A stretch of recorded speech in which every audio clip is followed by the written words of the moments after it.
everyone, my Mario t-shirts, and I will now watch this movie.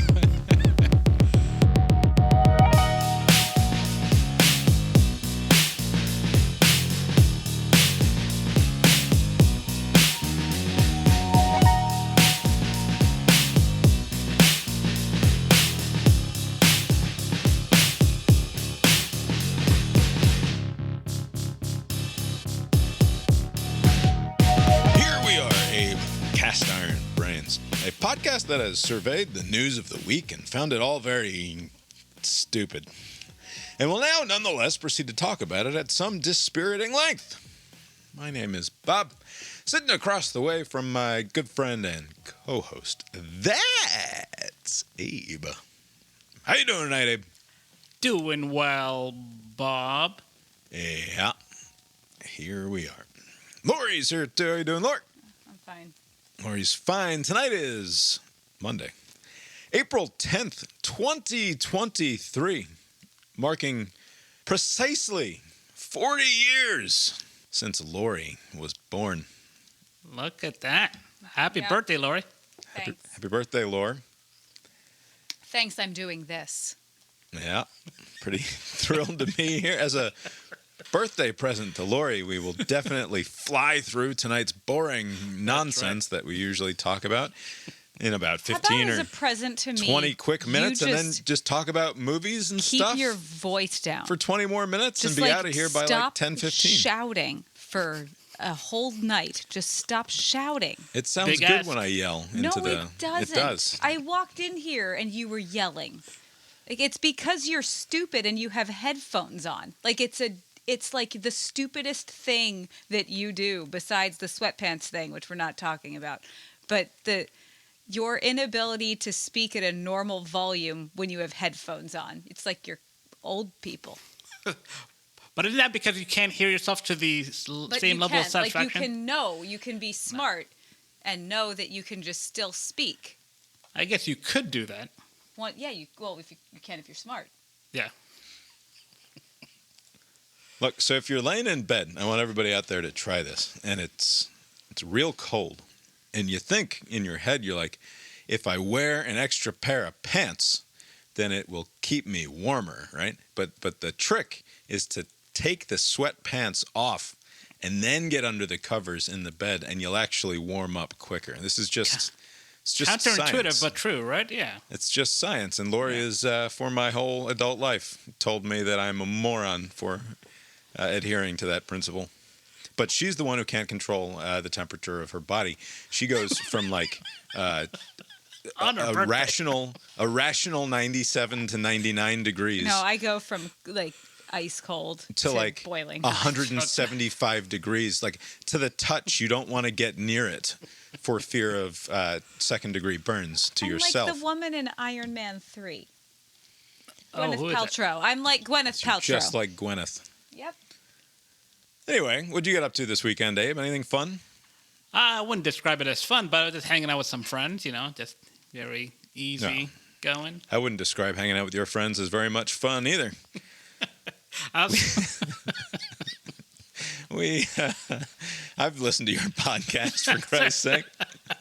Yeah, they're more of the same, even outside. Actually, on Sunday, one of those friends, not a member of the other podcast, but a listener, I hope, was like, hey, I do this thing with like these old people on Sundays, and it's like hiking. And so like, hey, we'll go to this random place and we'll do the hike. And it was like Easter Sunday, so, a little counter-programming would have been like not that many people, because apparently a lot of people show up to this thing. It was like 4 hours of hiking. Like in my head, I was just thinking, a little 90-minute stroll and come back, and it just kept on going. And the further you go in, the more reliant you are on this group. Like you can't just say, "Oh, fuck this." Right. I'm going to go because I don't know where I am. Is this like a community service sort of thing? Like you're spending time with the olds? Or is it just No, it's like a social kind of one of these like meetup kind of things. He's trying to bang grandmas is what your friend is trying to do. This is not a public service at all. The motivations may vary among the people that participate, but no, I don't think that was his motivation. Yeah. Well, Sounds like quite a time out there on the trails. We had spring break all week long, spent a lot of time with the kiddos. Oh, that's good. Do y'all do anything for Easter, even like in a just find the eggs thing? Yeah, we did the Easter egg hunt. We filled the eggs with a bunch of candy. Our son just really, really doesn't want to grow up. Okay. Is there, so this is like Chinese to me. Is there some sort of logic behind the hiding of, like, is there some sort of process? You just dump it somewhere? No, my favorite Jim Gaffigan bit ever is about Easter. You should play it. You should just play it right now. The Jim Gaffigan Easter Jim thing? Gaffigan Easter thing. Should be bookmarked, Bob. It's very short. It should be like 30 seconds, if that. I mean, there's whatever shortest clip you can find is probably the one. Sometimes I can't play the short clips on the old desktop is the problem. Oh, well, I could find it. No, I got it. I'm just complaining about YouTube Shorts. YouTube's trying to convince me to watch, like, hot chicks with minimal clothing hit golf balls and stuff. Like, that's the sort of recommendations that YouTube is popping up. So I'm sitting there watching YouTube on the television, and it's like, here, watch this large-chested blonde whack golf balls in slow motion. And I'm like, I mean, I'm only so strong. So I'm like, all right, YouTube, I guess I'll watch this. And I click on it. It's like, nope, you got to put it on your phone and like go hide your shame in the bathroom or something while you watch this hot chick. Play Jim Gaffigan. Smack golf balls in slow motion. Is there some technology problem where you can't just show me the video? They're trying to drive traffic a certain way, you know. I guess. Easter, that's a weird tradition. Easter, the day Jesus rose from the dead, what should we do? How about eggs? Well, what does that have to do with Jesus? All right, we'll hide them. That's it. That's my favorite. You can stop it now. I don't follow your logic. Don't worry, there's a bunny. Oh, good old Jim Gaffigan. Always good for a chuckle, that Jim Gaffigan. But there's no like religious thing. It's just like that's not that far off from the truth. It was just Well, I can tie it to Christianity for you. As I wrote on Facebook a few years ago, and since I'm no longer really on Facebook, but I do keep all of my old stuff, of course, but as I wrote on Facebook a few years ago, and on the third day, Jesus did rise, coming through on an ostentatious campaign promise that not even his most diehard supporters, in their private thoughts, thought was terribly likely.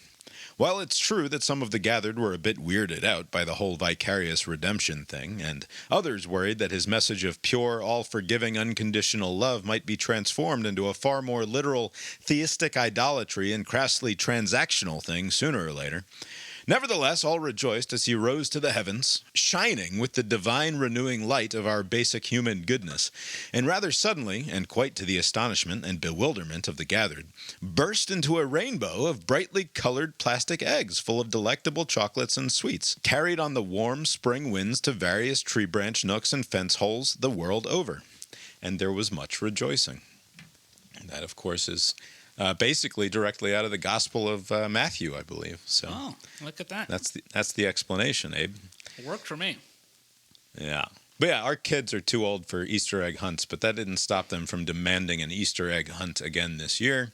So we filled the plastic. Last year, Calvin said, I think it might be on this podcast, he said, is the Easter Bunny going to hide eggs? Like, last year, he was totally fine with, like, that's Daddy, and he goes and hides eggs, and that's fine. And then this year, he was like, are you going to hide eggs? Oh, and we were like, okay. yeah, bud, we'll hide. So, like, the magic is no longer there. And yet in the morning, he was deeply disappointed that there weren't a few eggs hidden in plain sight inside. Yeah.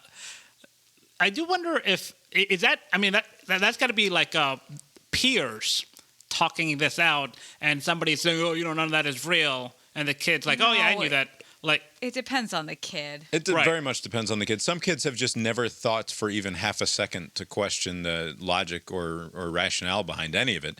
So it's like, I just implicitly trust mom and dad, and whatever they tell me must be true. So if there's a fucking fairy that flies into my bedroom after I lose a tooth and like replaces my tooth with money, sure. And if there's a Easter bunny that because of some stuff that we don't actually believe, decides to grace us with a bunch of chocolate and jelly beans, sure, why not? Yeah. And then, some asshole fourth grader or something bursts your bubble at school. And it's like, oh, no.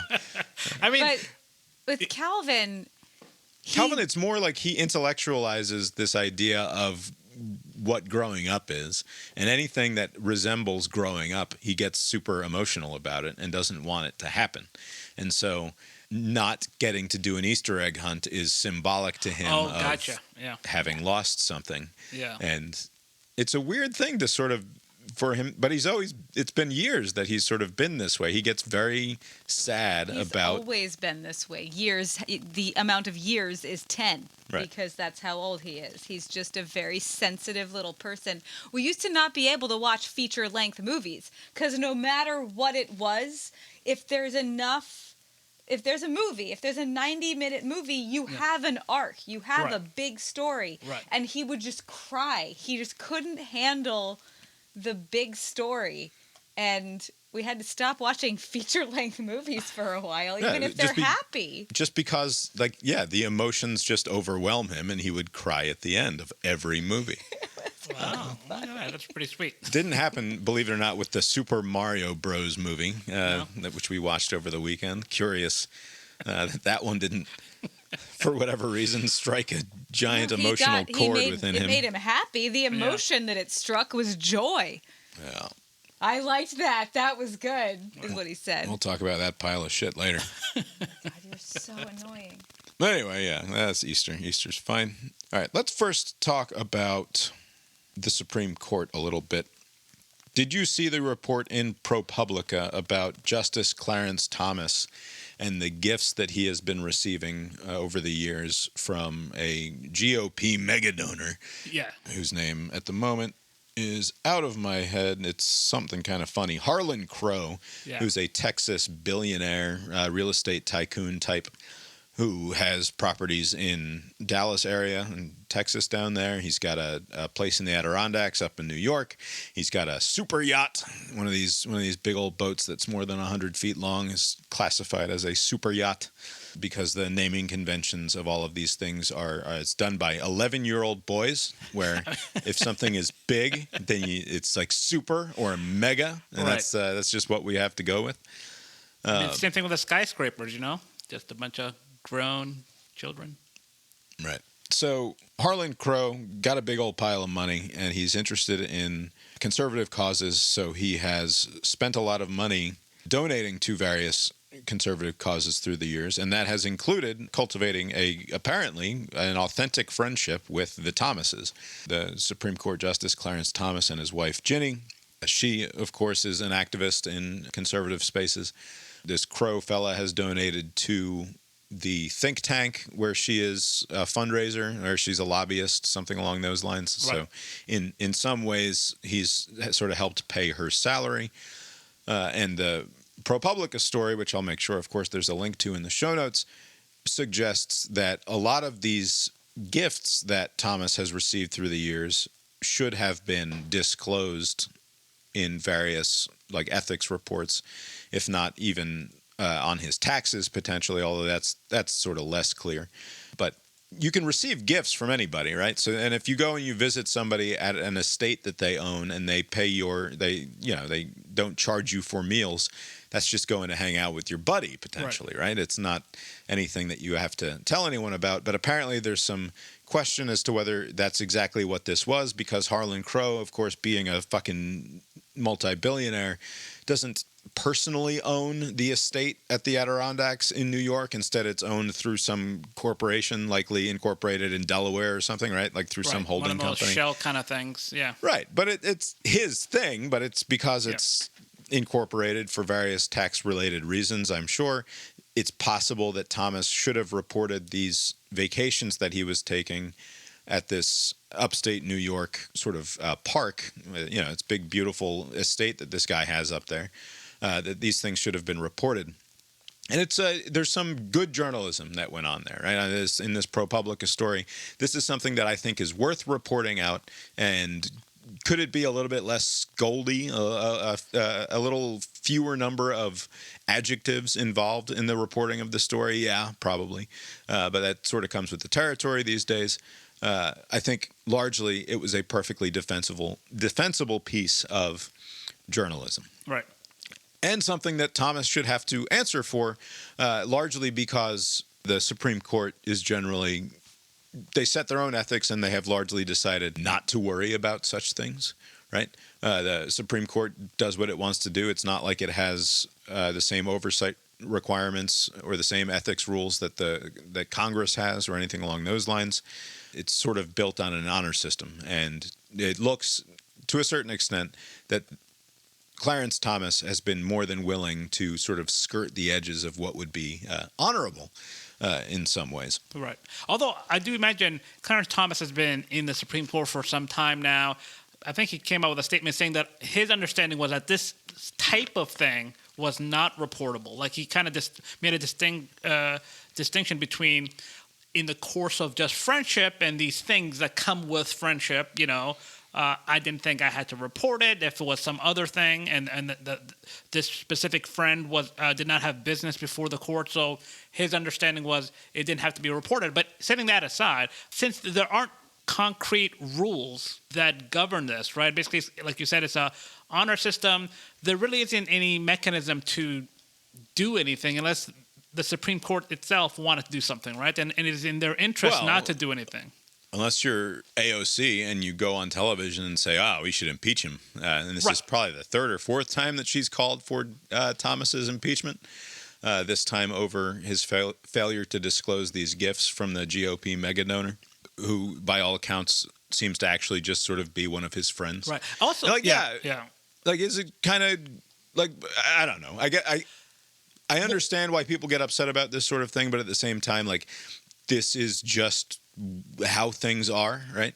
Like the justices, by virtue of the fact that they're this immensely powerful group who travel in incredibly rarefied circles in terms of their social strata, and they only make $250,000 a year, which sounds like a lot to us, for example, but in the grand scheme of things, in the sort of circles that they travel in, $250,000 a year is not any amount of money of consequence. And so the fact that they develop relationships with extremely rich people who donate to their various political interests is not terribly surprising or interesting to me.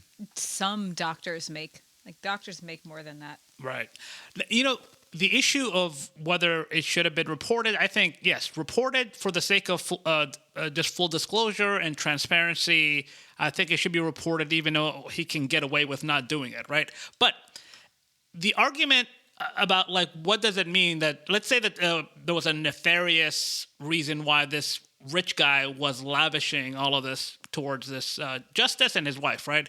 Is the argument that, like, he shaped a opinion that Clarence Thomas didn't already have? It sounds like they are like-minded when it comes to these worldview, right? They probably conservative mindset. A lot of the decisions that Clarence Thomas reached, not a lot, all of them, it's because he actually believes it. Right? It's not like, you know what, I actually don't believe this, and then this guy gave me this money, and now I'm going to, right? I don't think that happened, and I don't think anybody could actually reasonably make that claim. So, like, what is it wasn't like an inducement for something. It's all about the implication, right? So you see various headlines across various liberal blogs or sort of left-leaning online publications that use language like, this rich white billionaire owns a Supreme Court justice, right? Like which, the extent to which that's gross probably varies based on how offended you are by using that sort of language when it comes to a successful Black American. And I'll leave that to other people to be offended by that.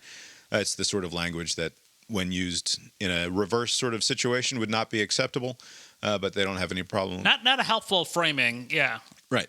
And yeah, I think that some of this, like his vacations to the Adirondacks, is like you're just going up to this guy's estate where you're hanging out for a week or two and doing some fishing, and that's like your annual vacation. Like that to me doesn't bother me at all. Right. Taking private jet flights around the country to various like political events, maybe at this guy's library where you were like a special guest and you're having a talk with a young conservatives group or something along those lines. Like that's where things start to get into slightly dicier political territory. And I think it's worth disclosing that sort of thing. Right. And apparently any sort of comped travel is supposed to be reported. So if he was on this guy's yacht, and that was considered somehow travel business relate. Are they drawing a distinction between? I mean, leisure travel. Would that fall under the same thing? If you just said, "Oh, I wasn't doing this for work," I was just right. Well, apparently, if the travel is paid for by someone else and you don't reimburse them for it, you're supposed to disclose that according to some of these ethics laws. Like, fine, whatever. Right. If he was in the wrong there, then fine. It also doesn't surprise me. It wouldn't surprise me if this was the case for, I mean, whatever. It doesn't matter. This isn't even why I'm bringing it up. Like, to me, it's a perfectly fine piece of reporting. I think it's the sort of thing that Thomas and his wife should have to answer for. I think that she doesn't belong in conservative politics at all. I think that is a much bigger and not acceptable story, but whatever, that's beyond the purview of this report as well. Harlan Crow also is an individual who collects World War II memorabilia and Nazi regalia and a whole bunch of other stuff that he keeps in a sort of museum at his home library down there in Texas. And he also has out in his garden on his estate, he has a garden of despots or something along those lines, I think is what he calls it, where he has a bunch of statues of some of the 20th century's worst tyrants. Like there's a statue of Mao out there, and there's a statue of Stalin or something like that.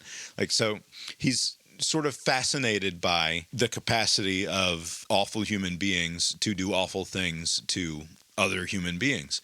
And this is some small part of his interest in history in general.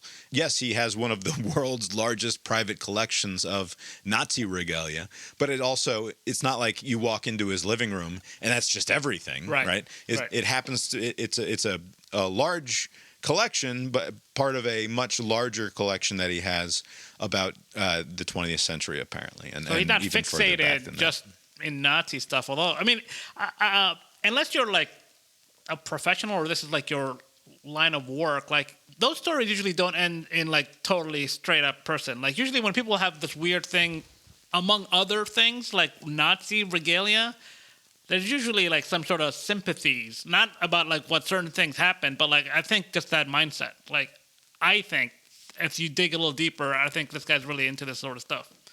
That's just a guess. So this has been, what you've just done here has been performed by large swaths of the online Blue Check Brigade by my NPR class over the last few days, because as was reported in a couple of different outlets, an old story has resurfaced from like 2014 and earlier, which had talked about the fact that he once hosted a meeting in his library at his estate down there in Dallas, and some folks it's some gathering of like historians or something.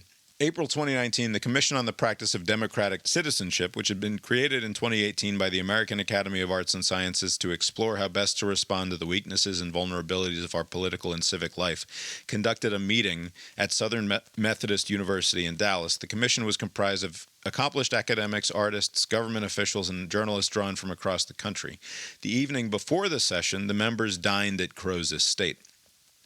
We were told he had a collection of Americana, some of it from the Revolutionary War, and we thought that would be a nice connection. So he brings these people into his house, and they are dining there the night before they're about to have their big meeting the next night. He's actually hosting them? Like, it's not like... He's hosting them, yes. And apparently, like, as you're in this big fancy house and you finish dinner and you're permitted to walk around and check shit out, and in some other room, in another part of the mansion, there's like some Nazi linens where he's got like cloth napkins that have the symbol of the Third Reich stamped into the corner, and his stuff is like covered, and so and he's got like silverware with like Nazi shit on it, and he's got dinner plates with Nazi shit on it. Like he's got an interesting collection of old Nazi shit in his library. And it was put away. It wasn't out on purpose. And of course, that then gets turned into he's nefariously trying to hide all of the Nazi shit. Like, well, you're accused of being a Nazi. Everything is suspicious. Your right, defense because is he knows that people will find it offensive, and so he has to hide it. It's like, well, but maybe that's just being polite to strangers who are coming into your house who might not like understand the full context of why you have all of this stuff, right? So there are any number of ways to interpret it, and it's not like somebody hit a special button on a bust of like Winston Churchill or something and opened some Nazi bat cave where underneath like the Nazi music starts playing. Well, maybe he should have kept it there though. He should have kept it in the Winston Churchill statue with the Nazi. Right, but cave. that's how you know you're a Nazi is you flip open the head of Winston Churchill on the bust and press the secret button, and all of a sudden, so you're saying like "Birth of a Nation" starts playing in the background or something. You're saying he should have just. I mean, first of all, these were invited guests, right? I'm sure there was a date that was decided in advance, right? He knew, okay, 2 months from now on this Saturday, these schmucks are going to show up. Maybe. You know, like if he had a bunch of, let's say, he was like really into like dildos, right? Just for the sake of them, right? Don't you think he would move them before those guests came? Like, oh, they're here for some historical or some other bullshit. And then move all these dildos out of the way. I used to have a Jesus bathroom in my apartment because I love kitschy, campy, and sincere Jesus propaganda. It's one of my favorite things in the world.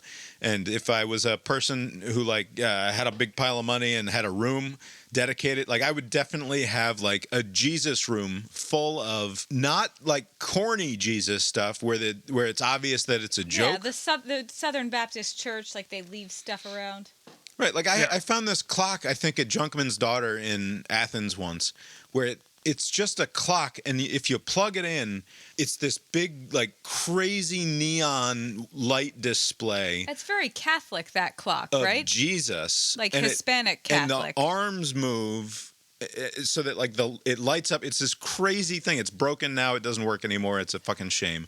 But it wasn't created as something to be laughed at. It was created as something beautiful, as a sacred item that I found hilarious. And so I bought it for like $20 why or we're something. Married, probably. Yeah, probably. Because, like, that's what we do in our time off. It's just watch sincere Christian things and laugh at them. Right. And so, like, I have a serious appreciation for that sort of shit that has nothing to do with, in fact, is the complete opposite of buying into any of the underlying ideology whatsoever. Right. I don't understand why, there's a historian on Twitter who seems to just sort of be a Twitter guy now. His name is Kevin Cruz. And he tweeted something about this. I've spent decades of my life researching and writing about white supremacists. And no, I don't have any paintings or statues of them in my house because that's not something you do with the people you hate. Like this notion that everyone is doing, and there are a number of prominent accounts including Jamel Bowie, including this guy named Eli Mistel, who's a character who shows up on MSNBC from time to time, who drives me nuts with this shit. Where the implication is that you could only be interested in having these sorts of artifacts if, at the very least, you had some sympathy for the Nazis, right? And like that flies in the face of the reason that people collect things across all sorts of different cultures. I've known black people who collect Jim Crow era racist shit, right? Yeah. It wouldn't surprise me at all if I was the sort of person who spent hours on eBay trying to find like really wildly offensive shit from the 1930s and 40s that had caricatures of like those goofy like black man characters. Yeah, the Tar Baby type shit. Like all of that. I had my favorite professor in college used to have a collection of this sort of shit. Like wildly offensive African-American caricature products that he kept because he thought it was interesting. And at some points he thought it was really funny at the same time that he found it like really depressing, right? Like both things lived in his heart at the same time, and he didn't have any truck for the underlying prejudice there. He's a fucking black guy. Like, obviously he didn't have that, but like he still collected them because they were interesting artifacts of history and they mattered. And it says nothing about your ideology if you're somebody who not necessarily collects this sort of thing. Right. So not necessarily. You're right. And on paper, yes. Why not? My experience, though, is just in all the stories, and not personal experience, but just like reading these stories, and sometimes there's like additional information that comes to light, and it's always not good. But the Nazis were in a war, right? They were in a war. The other information in this case is that the story that generated all of this is that he's best buddies with a black guy. Okay? So like right. Which is that is the additional context, which is not that has to necessarily be going on exculpatory here. evidence of anything, right? But It's be that not. as it may. No, right? It's not exculpatory. Right. But it's certainly not. Right. But again, this is not a like some sort of court, right? This is just my take, not the blue checkmark people. When people are focused and they're fascinated by just the military, conflicts that happen. Let's say they're big on World War II era, wherever or whatever. Same thing with World War I or Vietnam or whatever. If they're into that sort of thing and they collect things based on those wars, that's one thing. When people have a particular focus on Nazi, I mean, Japan was in the war. The Americans got in at some point. The British held off. The German attack. There's so many different things, and your focus is on Nazi stuff. That, again, on paper, nothing wrong, but that's always a curious focus in my mind. It's not interesting to me because I have no understanding whatsoever of Japanese culture, how the Emperor of Japan came to be perceived as a godhead, right, and all of the people would just do whatever the fuck it is that he told them to do, right? Like as a question of almost pop cultural interest, it has nothing for me, right? It just doesn't do anything for me. It doesn't sell as well. But the German people, huge portions of European culture have been transplanted into American culture, right? We can look at the rise of Hitler and see something in that tells us something about what could be happening in our culture at any given moment. It is legible to us the way that Hitler came to power and the things that he was saying, especially given the history in this country, right? Especially given the underlying racial dynamics that have driven so much of the politics here recently, but that also built so much of our history in incredibly important ways.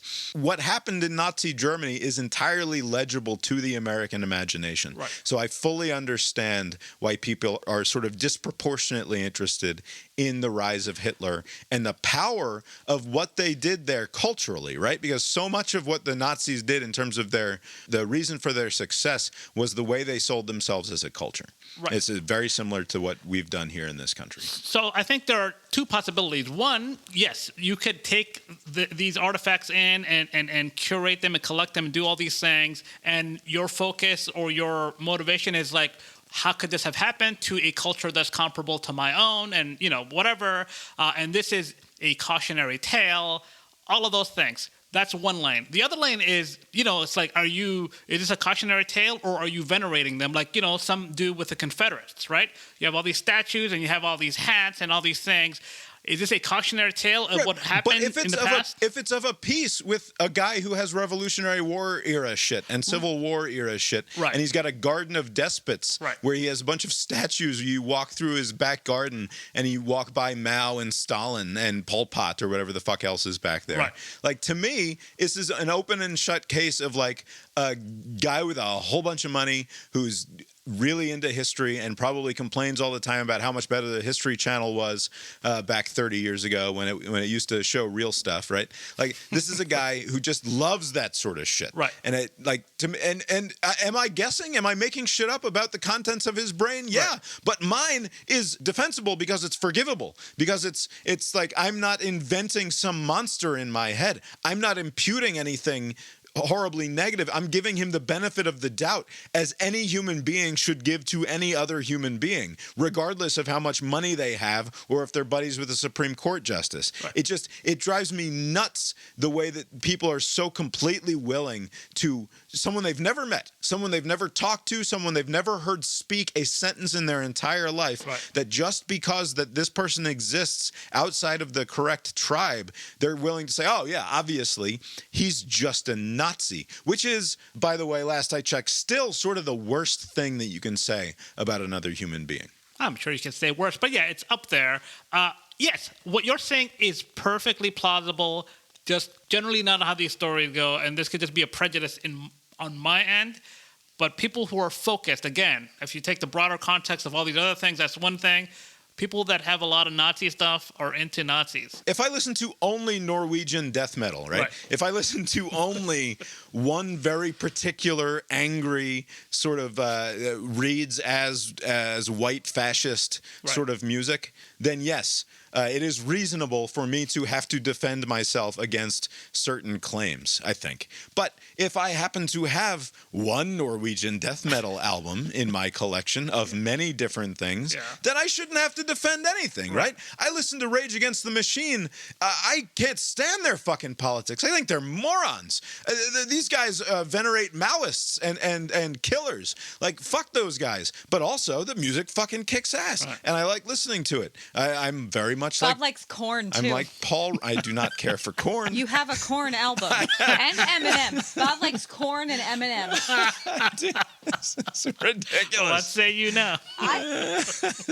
How dare you? I'm just letting people know what else you like besides Rage Against the Machine. I also, System of a Down. Like, I'm not a prison abolitionist. I think prisons are mostly completely necessary as much as they suck and should be reformed. But like, System of a Down, I like some of their songs. I think they're a really fun band, and I think their politics are probably quite stupid in most cases. And like, the fact that I have... Not Nazi stupid, though, you can admit, right? They're not that stupid. No, they're probably not as bad as the Nazis. I'll give you that. I do not understand. I do not understand. Point for Abe. Apparently.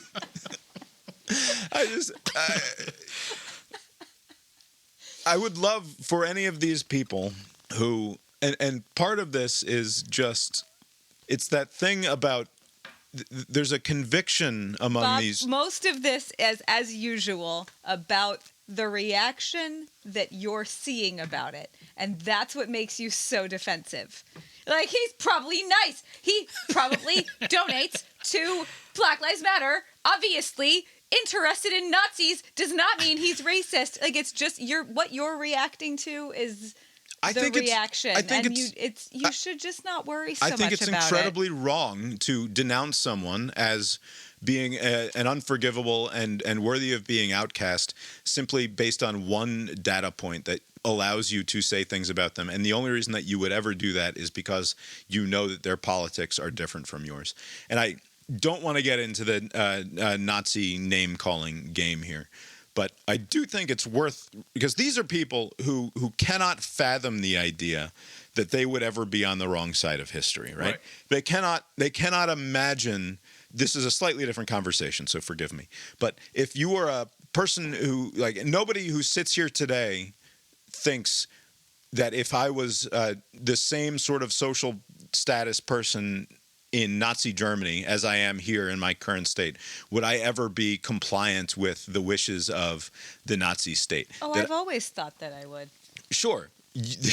That's rational for you, but most people I'll do what people tell me to do. A very different and highly moralized standpoint, which is that I would be different. I would not go along to get along, and I would stand up and denounce the Nazi state.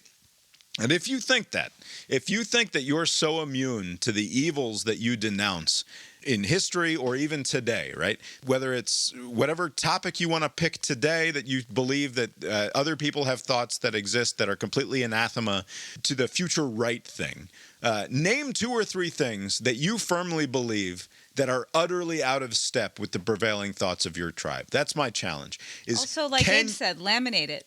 Right, and write it the fuck down. Yeah. And then like, and how often do you argue with your fellow tribes people about those things, right? Right. Because if you cannot name anything that the people that you would ideologically align with might be wrong about, if you can't do that, then you are definitely the sort of person who would go along with whatever the prevailing winds are doing. And if you are the sort of person who instead swallows the things that you disagree about, maybe it's on the trans stuff, maybe it's on who knows what else, on gay marriage back in 2004 or 2007. Like, if you're the sort of person who went along to get along with things that you knew that you disagreed with your tribes people about, but didn't raise your voice, didn't make a stink about it, then you are absolutely the sort of person who just would have done that in any other context as well. And because it's just how most people are, right? That goes for people on all sides of all tribes. Like, it has nothing to do with one specific ideology or another. And it probably sounds like I'm venerating myself because I have no problem whatsoever raising my voice in opposition to assholes on any side because I don't essentially find myself naturally aligned with anyone. Just for the record, you would have done something different, right? Your position is that put me in Germany in the late 30s or anywhere else where something bad, like in Rwanda in the 90s, and you're in the right. No, I don't pretend to know what the context of my life would be. All I can say for sure is that to the extent that I have a tribe, I have never felt that I cannot speak out against anything that anybody who I might have previously identified with. Right.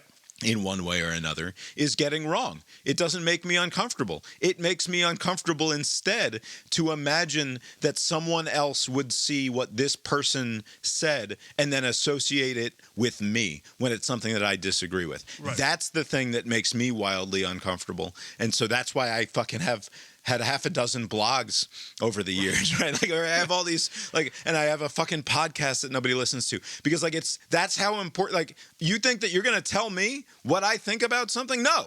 Like, if you want to come at me after you've read every fucking word that I've written, or come at me after you've listened to my extensive ramblings on the subject for 2 hours on my stupid podcast, right?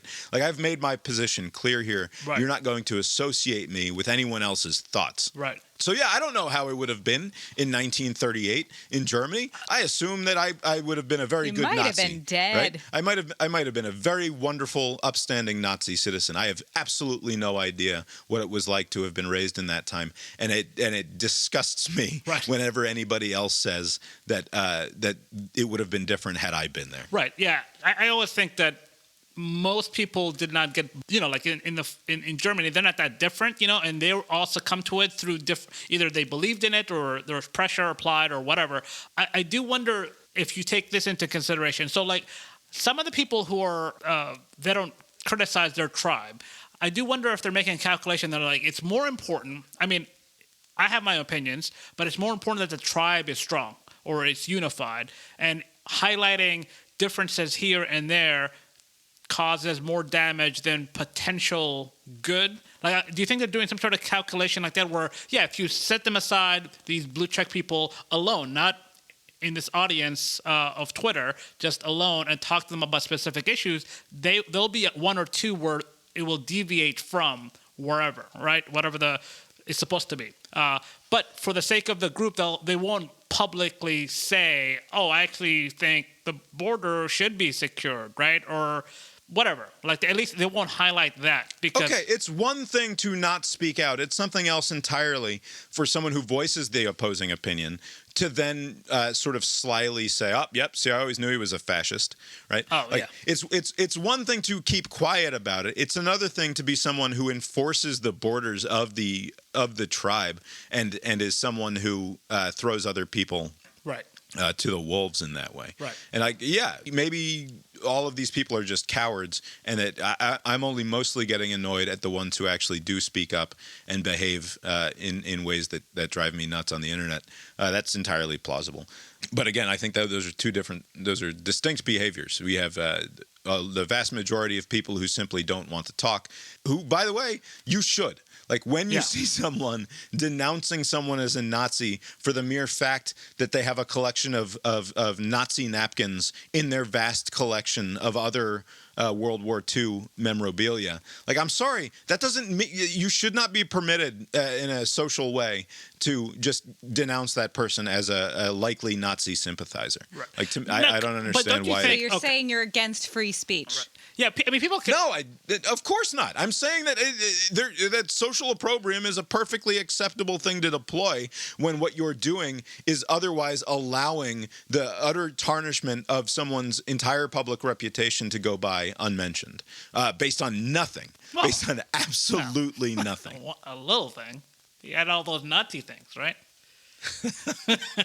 And also, like, I do agree that there is some recklessness in this speculation that he's some whatever, but it's not like this can be broadly applied to people. How many people are able to cultivate this many artifacts of Nazi stuff, right?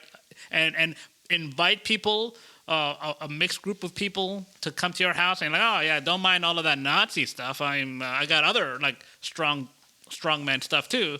I'm on the up and up. Like, yeah, people are going to speculate. Hey, this guy may be a little Nazi sympathizing guy. Like, that's not the worst that could happen to you. If you have a framed artistic photo print of the American History X movie in your media room or whatever, right, and it's got Ed Norton standing there, all ripped and buff and shaved head, and with the Nazi, the swastika across his chest. Here we are talking about Ed Norton again. Yeah, sometimes you got to, and you don't say anything to the guy, right? So you don't get any further context about why that poster is hanging in this guy's media room.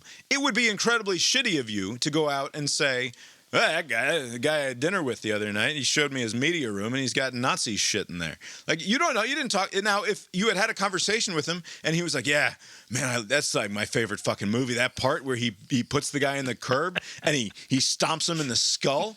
Like, that was awesome. Like, yeah, that's uncomfortable. Right. That's gross. But if he instead talks about, the other artistic merits of that movie. Ed Norton's body in it, for example. Jesus, fucking 40-year-old Lori's all horned up for This is ripped, how the conversation for ripped started. Nazis. You started the conversation about Ed Norton all ripped on the American History X poster. That's you. With your corn CDs in there. Abe, I do not appreciate you laying the groundwork for Harlan Crow when more is revealed about him in the future. That's the other thing that bothers me about this position, which I know that you're taking it up sort of as a joke, and you're also saying, like, in my experience, so you're not talking about Harlan Crow in particular, but like, there's never any price to pay for the insinuation that Harlan Crow is a Nazi sympathizer if no further information about Harlan Crow being a Nazi sympathizer ever comes to light, right? This guy has if it turns out super yacht. I don't think he bears any cost, even if he was a Nazi guy. Like, if he came out and said, yeah, boy, that shit was great, all that Nazi stuff, like, what's going to happen to him? He still has the super yacht.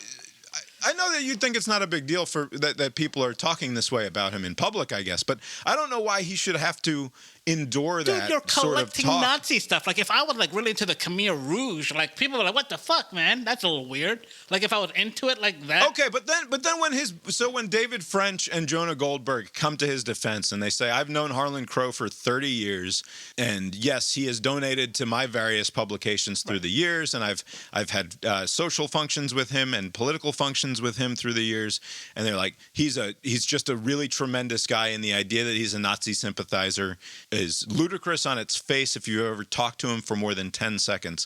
And then for people to come into their comments and say, this idiot doesn't realize that his buddy's a Nazi. Because the implication is that Jonah Goldberg and David French are they themselves sort of Nazi adjacent anyway. Right. So of course they can't recognize it. And like, I know it's something that we've talked about for the last couple of weeks, but it is a way of behaving in public that only coarsens the dialogue, that only makes it impossible for anyone to have any actual rational conversation about anything. And that's what drives me nuts about it. Speaking of attempted or aborted rational conversations, there's this guy on MSNBC. His name is Medhi Hasan. He's a British fella, or at least that's what his accent tells me he is. I'm not sure exactly what his origins are. But he has a show on MSNBC. Actually, I'll play a clip from his, and the reason that I'm bringing him up has to do with something else. But he, of course, also had a comment about the Harlan Crow stuff. For the past few weeks, Republican politicians and conservative pundits and Fox hosts have been obsessed with Jewish Hungarian-American billionaire philanthropist and financier George Soros. He's behind the Trump prosecution in Manhattan, they say. He isn't. He funded the district attorney Alvin Bragg, they claim. He didn't. He controls the U.S. judicial system now, they suggest. He doesn't. And a long-standing smear against him, one of the big attack lines from the right, is to suggest Soros was a Nazi sympathizer and collaborator during the war. It's nonsense. It's been repeatedly debunked. Soros, who is Jewish, was 2 years old when Hitler came to power and a teenager during World War II. But here's where things get interesting, ironic, bizarre, in fact. The Republican Party has its own billionaire donor who's accused of meddling in the judicial system, conservative real estate mogul Harlan Crow, who this week we learned, thanks to ProPublica, has been taking Supreme Court Justice Clarence Thomas on undeclared luxury trips for years, for free, on his yacht, on his private jet, to an all-male private retreat. One of these trips, says ProPublica, might have cost Thomas more than $500,000 had Crow not paid for it. Thomas says he did nothing wrong. Crow also, according to a report from Politico back in 2011, gave $500,000 to a right-wing non-profit run by Justice Thomas's lobbyist wife, Ginny. So, do we call Clarence Thomas now a Crow-backed justice, in the same way that conservatives call Bragg a Soros-backed DA? Oh, and this is where it gets so bizarre, so weird, and so disturbing.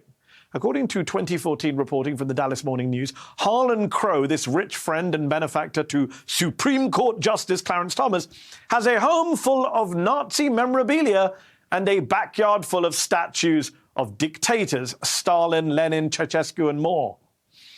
Totally normal, right? One visitor there came across an autographed Mein Kampf and found Hitler's place settings and linens in the cabinet upstairs, discreetly kept in a closed cabinet so the swastikas are not on display. Wow. According to technology researcher Dana Boyd, who says she visited Crow's home several years ago, no museum curator I know would glorify such artifacts that way. Hitler's painting was signed and just hanging on the wall as art. And his defenders on the right say that this is all unfair and absurd, that Crow is just commemorating the horrors of the 20th century. Crow himself says he's just preserving history. Now, to be clear, I'm not saying Harlan Crow is a Nazi or a Nazi sympathizer. What I am saying is that when you have Nazi linen in your house and a copy of Mein Kampf autographed by the Führer himself, I don't think you could just chalk that down to preserving history. What is he saying then? If he's not saying that he's a Nazi sympathizer or a Nazi, but he is saying that you're not allowed to have those things, then what specifically is Medhi Hasan saying there? Sorry, I'll let him finish now. Oh, and for those saying this isn't a story, this isn't fair to Harlan Crow, again, remember, the double standard is in play here. If George Soros had admitted to having a home full of Hitler memorabilia and a garden full of dictator statues, would Fox and the GOP have given him a pass? Or would they be losing their minds and screaming Nazi at him? And yet we have Harlan Crow and Harlan Crow's home. As I have said before on this show, and will say again tonight, for the modern Republican Party and conservative movement, every accusation is a confession. So what he's saying is every accusation is a confession. Oh, but he's definitely not saying that he's a Nazi sympathizer or a Nazi himself. Now, every Republican person who says that George Soros is a Nazi sympathizer or a Nazi-aligned person is actually a Nazi. But Medhi Hasan, I'm not actually saying that, of course. Right. Fuck this guy. Well, wait a minute. I mean, doesn't his argument kind of track? He's saying that the Republicans are aware of Nazi sympathizers in their midst, so they get ahead of it by saying somebody on the other side is doing that, and then, which is basically the confession, and then it comes to light that this other guy was doing something that some could construe as being sympathetic to the Nazis. Isn't that what he's trying to get at? Saying like, oh, you're doing the thing where you were trying to protect your Nazi sympathizers by making something up about some Jewish guy who was 2 years old. By the way, I did not hear about this Nazi sympathizer Soros angle. Is this a new thing, a new wrinkle, or that always been a thing? No, it's been around forever. Okay. This Soros News thing to has me. been, as long as I've heard Alex Jones talking about Soros, I've known about the That's a pretty- alleged Nazi stuff. Implausible. Even if he were older, like he's Of course it's implausible, but it's further implausible. Like, I'm not... Again, there's no reason to play moral equivalency here, right? There's no reason whatsoever to defend the calling of Harlan Crow a Nazi because some other assholes called George Soros a Nazi. No one has to be a Nazi. There are so few Nazis. Nobody has to be called a Nazi. This Right. doesn't make any sense. on that point. This You're fucking asshole. right. He just has a lot of Nazi stuff. That's the only thing. He just has a lot of Nazi stuff, including the signature copy of a Who book. cares? I'm Abe? just saying. You don't get So, to. okay. Don't get to do the You don't get to do the mind reading on All this. right. No, you no. don't get to This is- decide what's in this guy's head. If I'm like 40, let's say I'm 40, right? And I am like hanging around like You are 40. high school and junior college, and I'm just trying to court like barely 18, 19. You don't think like that, oh, you're a fucking child diddler, and you're just doing the most legal way to go about it. Wouldn't people think, hey, this is a weird thing? This 40-year-old, like to the exclusion of all other women, just like that age range, like he's really focused on the very young. That's totally fine, right? That's and so if somebody were to recklessly speculate and say, "Hey, that 40-year-old dude is creeping on these young kids. This guy's a weirdo." I'm like, okay, fair enough. Do you know what that? Fair you know enough. what that stupid piece of 3D art behind your head says about anything? That palm thing, like whatever that is, that goofy piece of. Is it even? It's not a painting, right? That looks No. like 3D art in some way. It's like some sort of fake thing. Like you can. It's the wall doing most of the work. Gotcha. You know what? It says absolutely the fuck nothing. It means nothing to me Yeah. about who you are. It says nothing to me about what's going on inside your brain and anything else that you could put there. If I had any questions about it, then you and I could have a conversation Right. and we would talk about why it was there. Right. To me, that's there because one of your friends was like, you should really put something on your fucking wall. And you were like, They're like they yeah, think they're some alright. sort of crazy person that you have these bare walls and have to comply with society. And here I am. But again, not Nazi stuff. I would say there are certain things that are like, oh, that's an interesting choice. And Nazi stuff, again, just personal. That's usually a omen or something else. But I could be wrong. This guy could be a pleasant fellow, and he seems like a pleasant fellow with all that money.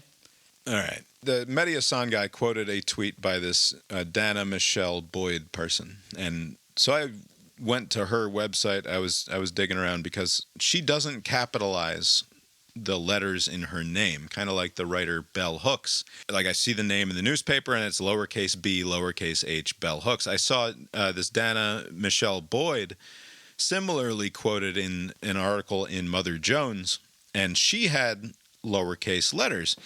And annoyed as I was at having seen that as to some extent a sort of grammatical prescriptivist. I'm not a fan of just allowing people to say, nope, you have to write my name lowercase because that's how I like it. Fuck off. Like, what are you talking about? We're going to capitalize your goddamn name. Anyway, so I went and I Googled why is Dana Michelle Boyd's name lowercase? Because, of course, if you're going to make a stink about your name being lowercase, you're going to have justified that decision at some point on the internet.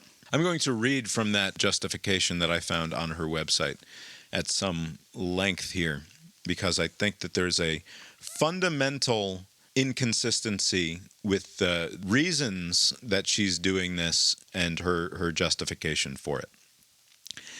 No, I did not forget to capitalize that, but I've quickly learned that most people don't appreciate my decision to leave the capitalization out of my name. Label me most people.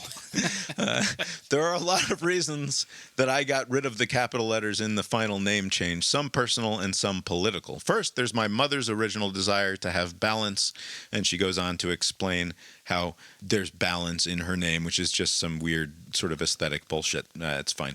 There's also the political. I was always bothered by the fact that the first person singular pronoun is capitalized in English. I always thought it was quite self-righteous, or, as Douglas Adams noted, capital letters were always the best way of dealing with things you didn't have a good answer to. Ever since I was a kid, I was told that the world does not revolve around me, yet our written culture is telling me something entirely different. Why not capitalize we or they? So I started researching where the capitalization of said pronoun came from, and was quite stunned to find that it was always capitalized because it always appeared as the first word in a sentence, never stuck in the middle. And then, when it started appearing in the middle, it started getting capitalized out of convention, and because people worried that it would get lost in script. Of course, it's odd and a little unsettling to reflect upon the fact that English is the only major language in which I is capitalized. In many other languages, you is capitalized and the I is lowercase. That's a quote from someone named Sidney Harris. Well, we're in a digital age and the computer conveniently spaces the I quite properly to make it recognizable, so I gave up on giving it such a special level of importance. It is referring to me, right? I thought an attempt at minimalizing the individualization could start at home. I will now skip to the end. With all of these thoughts in mind, I signed my new name change papers simply as I wanted to label myself, with an aesthetic appreciation for the spelling of my name and with a unique flair that allowed me to truly hold on to my name as my own. I really don't like when people remove the H or capitalize my name. It's how I've chosen to identify. And she writes her name again, Dana Michelle Boyd. Now, Bob, can I quickly just say something? Yes. This is not Nazi level bad, but it's pretty close. These people, this Dana and the mother, not a big fan just early on. Just not a big fan, but continue. Okay.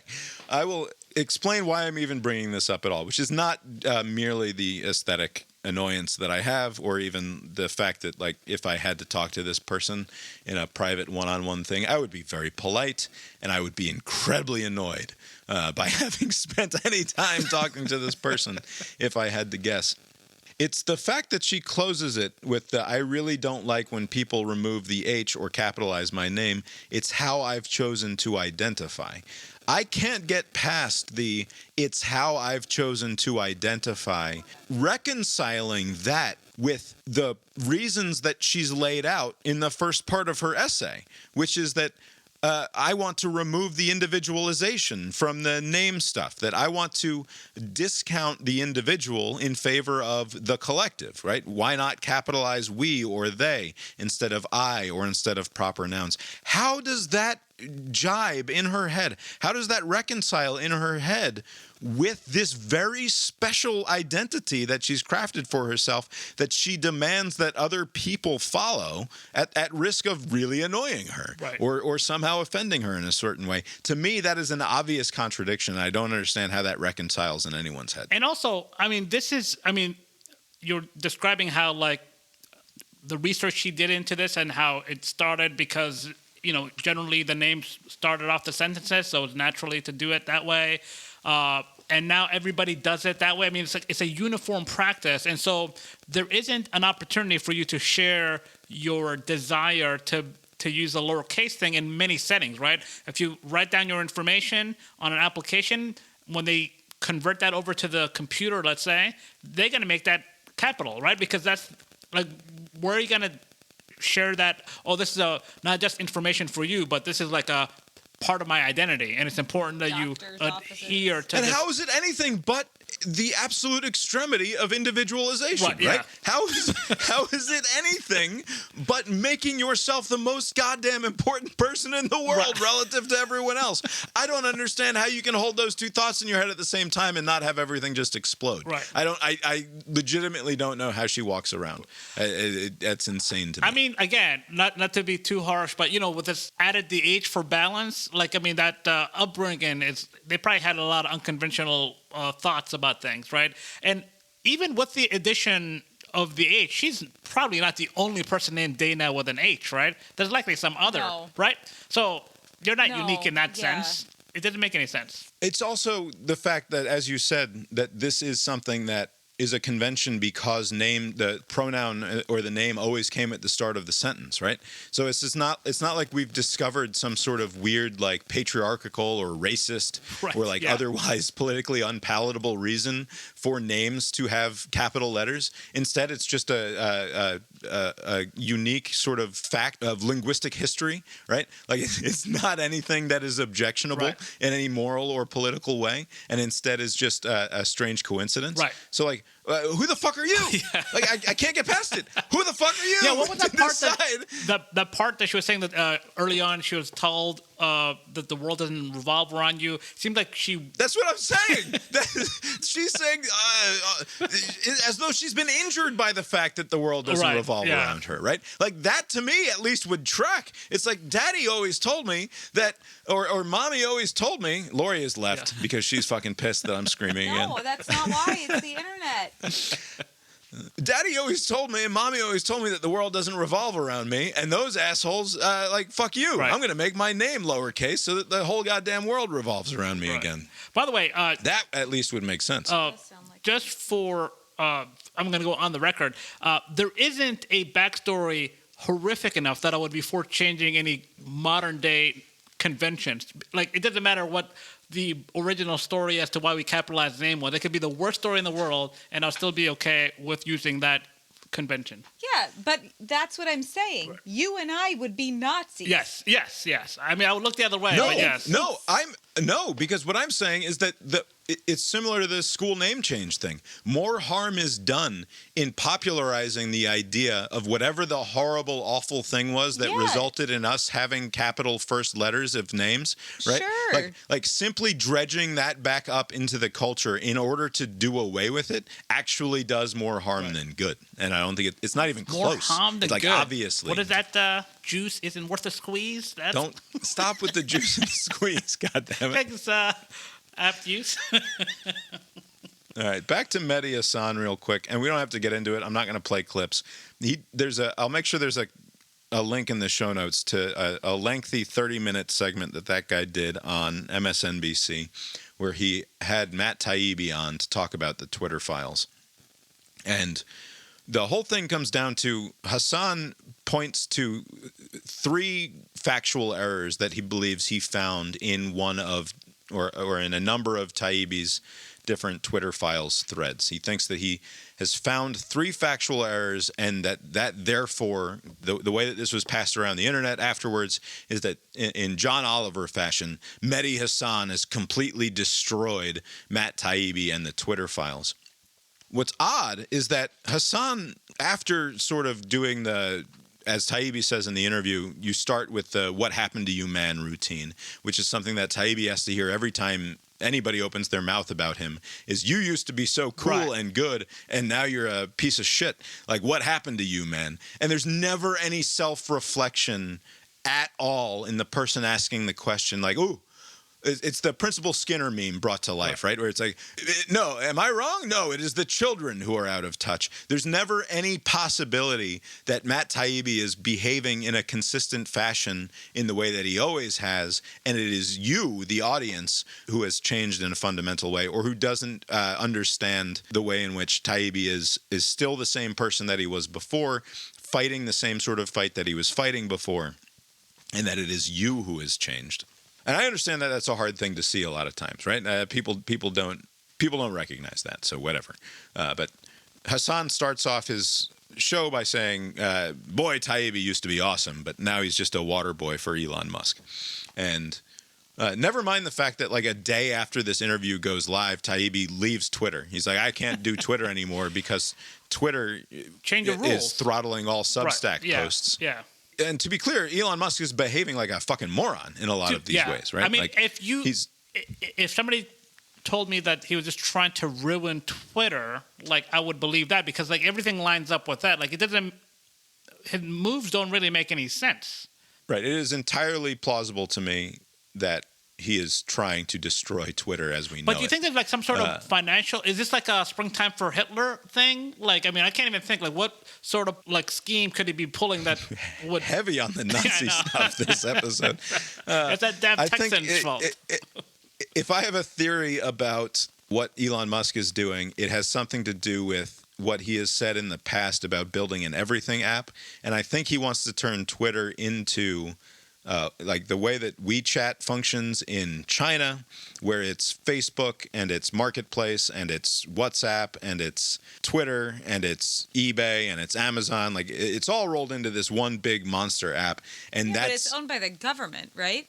Well, I mean, in the way that everything in China is sort of owned by the government. But that's not going to work here. Right. 'cause And also, we I don't do that. Yeah, I don't know how WeChat works, but all like Amazon, everything else is like inviting. They lower the bar. They make it as easy as possible for you to partake because they want as many customers as possible.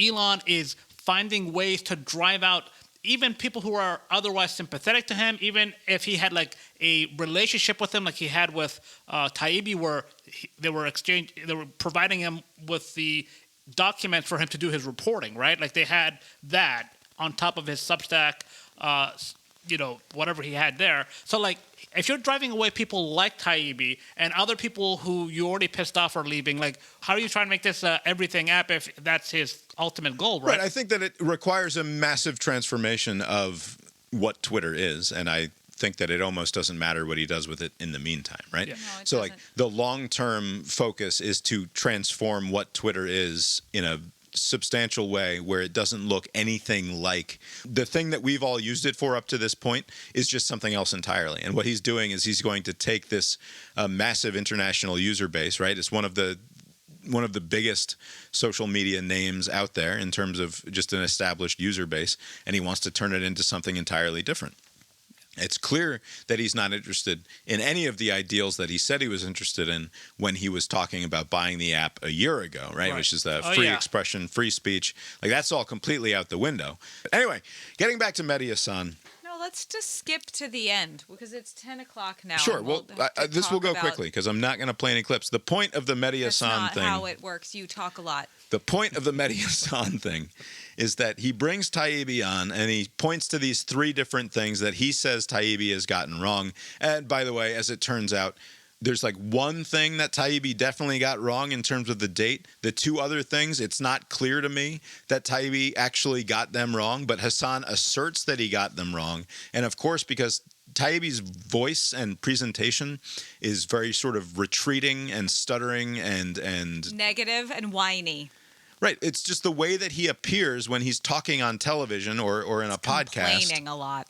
He does not sound like someone who is in complete control and has complete authority over all of his thoughts at all times. He's a writer. He has the benefit of writing things out ahead of time and then editing them and making it all work. He's not somebody who can naturally go on television and just speak at great length and with total command of all of the facts. Hasan, on the other hand, is very clearly trained in this way, and in fact wrote a book called How to Win Any Argument, and is not at all interested in having an interesting conversation about, like, and he acknowledges at the start of the whole thing, like, I think that there's a problem when there's these relationships between the federal government and these massive media and social media organizations, right? So he acknowledges that bare fact, but then proceeds to have absolutely nothing along the lines of that sort of a conversation with one of the premier experts in the field of this specific topic, and instead says, Taibbi, you've been out of the tribe for too long, so I'm going to fucking beat the shit out of you in the only way that I know how. And he, it's from just- what I gather, he did it effectively. I mean, ultimately on Taibbi for just showing up in that setting. I mean, he's like this Medhi guy. I've seen him a couple of times on television on MSNBC. He's always been kind of like this, right? And so, like, yeah, he likely wasn't going to highlight their overarching agreements about the concerns that they have, right? It was going to be, hey, you were fed this information. First of all, you had this weird thing, and some of the information isn't true. Turns out that claim isn't as strong as it sounded, right? As you're saying. But like, if the casual viewer would the casual viewer, having watched it, I haven't seen the whole clip, I've seen just a bit of it, but would you say that the average viewer, having watched it, would come away thinking that Taibbi had a poor showing, right? Just based on how the interview. Just based on the aesthetics of it, absolutely. Because Hasan's presentation is very authoritative and professional, and Taibbi doesn't sound good on television. He sounds like he's always retreating. And I mean, the voice that he has is the voice that he was born with, right? Like there's nothing that you can do about it. His affect is wrong for the medium. That goes. But anybody with any sort of handle on the facts here recognizes that what Hasan is doing is just smug bullshit. It is the smuggest shit this side of John Oliver, and it has no relationship with the reality of the facts. Speaking of smug, this reminds me of another poor showing that somebody had on a show. Like your boy Jesse Waters, a bit of a smug fella. He brought on Lindsey Graham and the senator, and Lindsey Graham. He's probably thinking this is home turf. Not going to be adversarial. So he just kind of walked into this topic of the Restrict Act, and he was kind of torn to shreds. And he was just kind of I'm not supporting that. They're like, wait a minute, your name is on this thing, right? Let's try to get some answers out of the Senator Lindsey Graham, who supports this and is here now. You got to be kidding me, Senator. Did you read this? Yeah, I don't think I support the Restrict Act. You don't support this because you were named as one of the supporters, because this is garbage. Well, is this the one with John? There's two bills out there. One allows a review of businesses that are connected to China, give the Secretary the ability to protect our data. Is that the Restrict Act? We got S-686 right here, yeah. March 7th. Mm-hmm. And we got a bunch of Republicans supporting it because this thing is crazy town. You don't want the government looking into your private phone. No, I don't. If they have a hunch you're colluding with the Russians, we remember how that turned out. That's right. Yeah, no, well, the Constitution trumps a statute. So let me come back and, give you a better explanation. Here's the problem as I see it. China is the parent. It didn't look good for Lindsey Graham because he just kind of didn't seem like he knew what the hell was going on. Did Taibbi think like he was walking into like home turf or something? He didn't think that this was going to be adversarial? Like, I wonder what he was thinking going into this. I'm sure that he knew it was going to be adversarial. He knew from the start that it was going to be adversarial, but he hasn't been on MSNBC in years. He actually wrote a lengthy piece about some of his many problems with MSNBC that was unlocked. Most of the shit that he puts on Substack is behind a paywall, but I'll link to the one that he wrote about MSNBC. And they have a long history these last 7 or 8 years of having people come on and make utterly ridiculous claims, Malcolm Nance being among the worst offenders, of just saying ridiculous, unsourced shit, and like the idea that they're a news organization of any more value than Fox News is, like it's just ludicrous on its face. And the smug presentation by Hasan, again, a lot like the Jesse Waters presentation. And I just don't know what the point is. I don't know what the point is of having these purely tribally divided news networks that have no interest in getting to any of the, because the Twitter files, whatever they are, they're not nothing, right? And Hasan is insisting here that it's actually nothing. And if there's anything there, then there should be a conversation worth having. And also, it should be noted, just to be clear, like that, what is that saying? Like, show me the incentives and I'll show you the outcomes. Like these clips going viral for Waters, and for this guy. That's why, right? You have these things because you want them to pop and get some engagement online and drive more viewers to your show and make more money.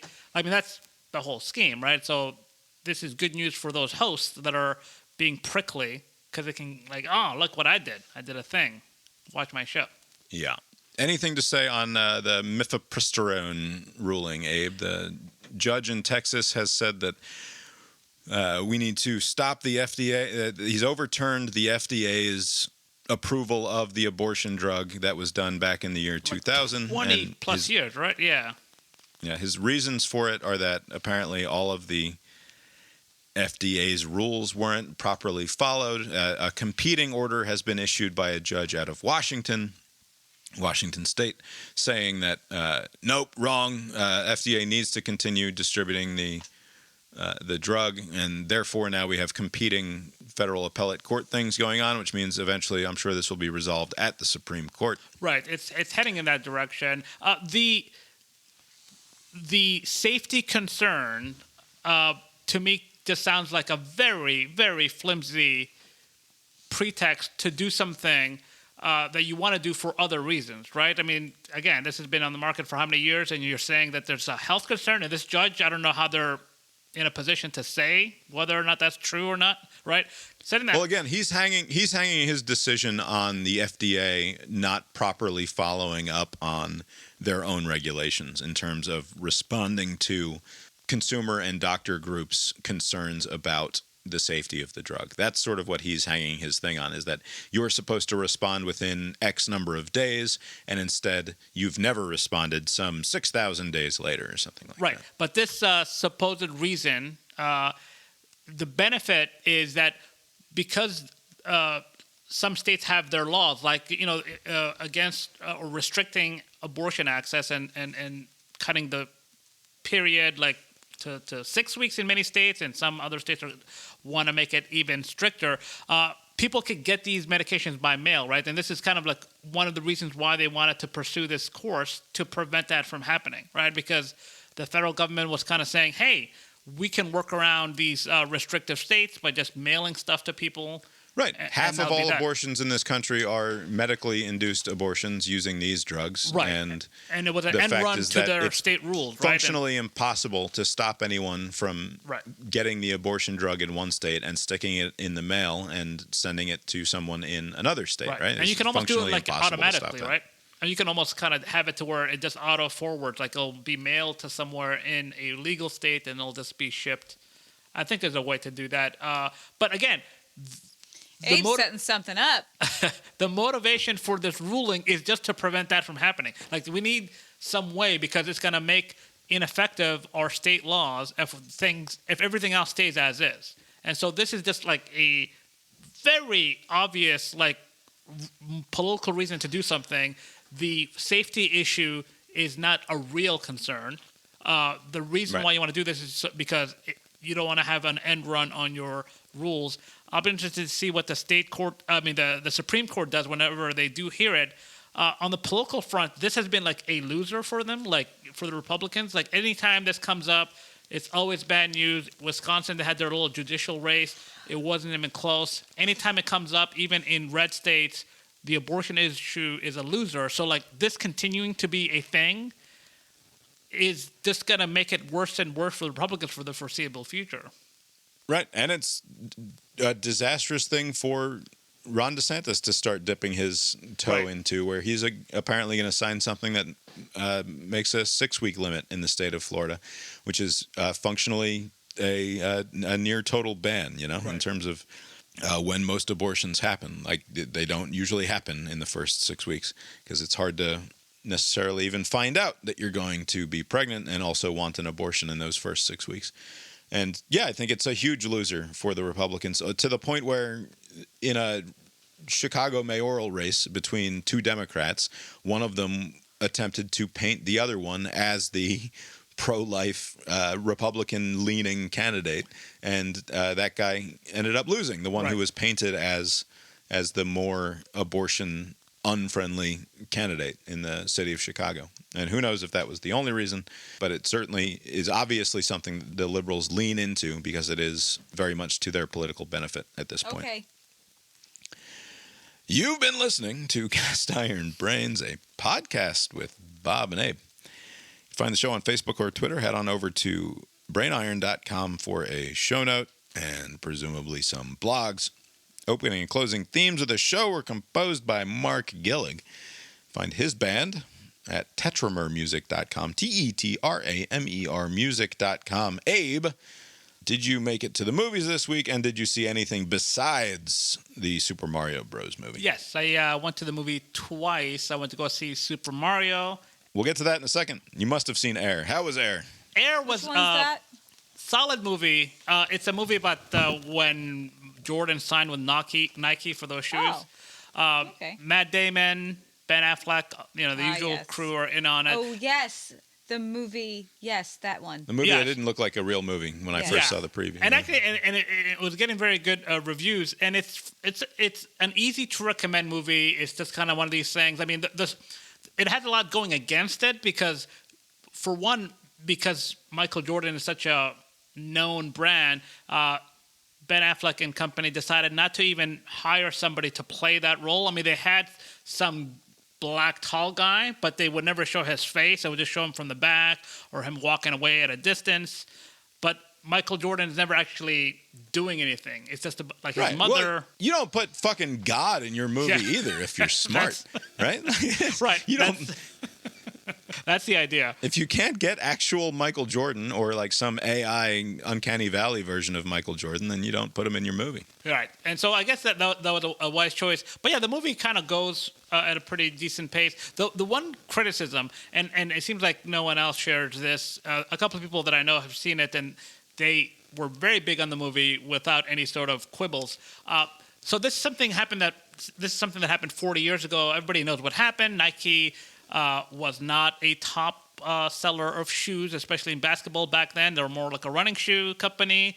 I mean, they still kind of are. But they were like, we need to like get some guy, and Matt Damon's character is Sonny Vaccaro, and he's the one that comes up with this plan. So like, you know everything that's going to happen, and throughout the movie, there are these scenes where they make comments about like, oh, Charles Barkley will never make it on television, right? He didn't have the personality for television. Like they'll say something that you obviously know in retrospect is not true, or like they'll talk up some player in the draft that you've never heard of because they never ended up doing anything. They're like, we should put all our energy behind this guy, and he's a nobody, right? Like there were there were like must have been like 5 or 10 scenes where it was like something that the audience knows and the people in the show are just like, oh, I don't know about that.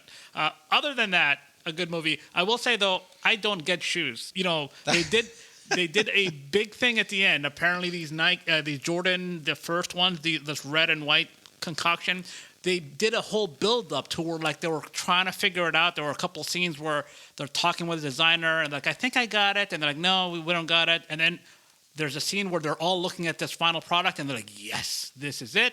The camera zooms into the thing. They do the big reveal, and it's just some fucking shoe. Like, I don't, like, It's just a shoe. It doesn't make it any fancier. It's just a shoe. I've never understood it. I've never understood it either. There are people who go insane about these sorts of things. I very much am a sneaker guy, right? I wear sneakers. You wear athletic shoes. You do not wear sneakers. Okay, I don't know the difference, clearly. But like running shoes are my go-to general shoe that I want to wear all the time. Those are sneakers in my head. That's what I call sneakers, or just like athletic running shoes, or like trail shoes, or whatever it is that people wear. They're definitely not that. You're wrong. It's fine. It's fine. The point, I'm illustrating the point that I don't fucking. And I've never looked at a pair of shoes and thought, that's a fine pair of shoes there. Right. I gotta have those. All fucking sneakers look stupid to me. And you know what? It doesn't matter. I just put them on my feet, and it's totally fine. I don't get it. I don't understand the appeal. Like I think that whatever shoe is fine, and I try not to buy ones that are screamingly ugly. But I think most shoes are kind of stupid looking. Yeah, when you try, you would just let me pick them out, then they would look better. Bob likes to buy shoes from Amazon is part of the problem. They sell them, right? Like hey, why not? knockoffs. The people who were watching that movie, the strangers in my row, were very into shoes, especially these Jordan shoes, because when the light came on, these are the premium format theaters that I'm in, and everybody's kind of reclined, so a lot of their shoes are kind of the first thing you see when you look to your left or right. And I saw like 6 people with some version of these Jordan These shoes. fucking assholes were that guy at the Air movie. Like It's just the shoes that they have. the guy who wears the band to the band's concert, the band T-shirt to the band's concert. They wore the Jordans to the Jordan movie. They did, yeah. That's as lame as my 10-year-old son wearing his Super Mario T-shirt to go watch the Super Mario Bros. Movie this weekend. Happened. And He that's what he made chose sure to do. Yeah. he didn't want to wear it through the week. I see. Like he wanted to make sure that he's safe because he has 2 shirts. He's got a long sleeves Mario shirt and a short sleeves Mario shirt, and he was all week asking me about the weather on Sunday. Is it going to be a long sleeve kind of day or a short sleeve kind of day? He had a hoodie on walking into the theater, and he took off the hoodie. Like, took off the hoodie. I have arrived. I'm here to see Mario. Behold, everyone, my Mario T-shirt, and I will now watch this movie. The kids loved it. That was a piece of shit movie. There's no getting around it. Fine. It was an hour and a half long. How bad could it possibly be? Movies don't have to be that bad. They can instead be good. Oh, it was fine. This is a weird thing that we've come to accept or expect even out of our movies, that they should just suck. They don't have to suck. Not that they should. You're expecting it to be great, and I don't know why. I can't think of another piece of IP, as they say in the biz, intellectual property that would have more personal resonance for me in terms of the last 32 years of my life. I've been playing Super Mario Brothers games since I was 8 years old, pretty much uninterrupted for the last 32 years, right? I love this property in terms of the amount of joy that it's brought me, the amount of frustration, the amount of just simple time investment that I've put into these games. I think they are legitimately some of the most inventive and imaginative and interesting and just sheer fun games that I've ever played through the years.